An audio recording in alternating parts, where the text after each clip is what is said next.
కానీ నాకైతే 4 గంటల సినిమా చూసిన ఫీలింగ్ వచ్చింది. ఎప్పుడు ఇంటర్వెల్ వస్తుందా, ఎప్పుడు బ్రేక్ తీసుకుందామా, ఎప్పుడు సినిమా నుంచి బయటికి వెళ్ళిపోదాం అనిపించింది. నాకైతే మాత్రం టు బి ఆనెస్ట్ చెప్తున్నా, ఎక్కడ కామెడీ అనేది పండలేదు.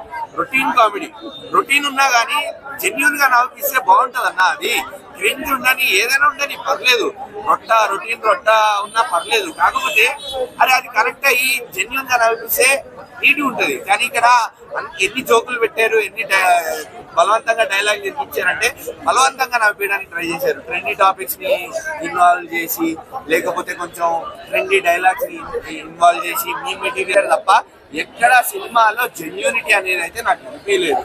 అసలు రవితేజ గారు ఎలాంటి సినిమాలు తీసేవాళ్ళు, ఎలాంటి సినిమాలు తీస్తున్నారు నాకైతే చాలా బాధగా ఉంది.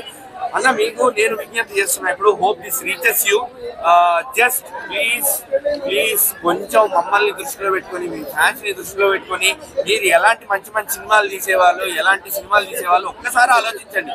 ఒక్కసారి ఫ్లాష్ బ్యాక్ లోకి వెళ్ళండి. మొన్న వాల్తేరు వీరయ్య 2 ఏళ్ల క్రితం వాల్తేరు వీరయ్యలో మీరు లీడ్ రోల్ చేయకపోయినా మిమ్మల్ని చూసి బాస్ పక్కన ఎంతో హ్యాపీ ఫీల్ అయ్యాము. మీ వల్ల సినిమా ముందుకెళ్ళింది, మీ క్యారెక్టర్ ఆర్క్ అంత బాగుండింది.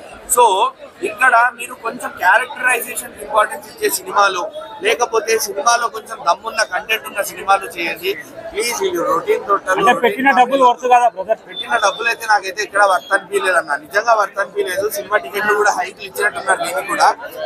నాకైతే మాత్రం వర్త్ అనిపించలేదు అన్న. 2.5 గంటలు నిజంగా నిన్న సినిమా నుంచి బాస్ సినిమా చూసి, అనిల్ రావుపూడి గారి సినిమా చూసి ఎంత ఎక్సైట్మెంట్ తో బయటకు వచ్చానో, ఎంత సాటిస్ఫాక్షన్ తో బయటకు వచ్చానో, ఈ రోజు లిటరల్లీ తలగాయ పట్టుకొని బయటకు వచ్చాను నాన్న.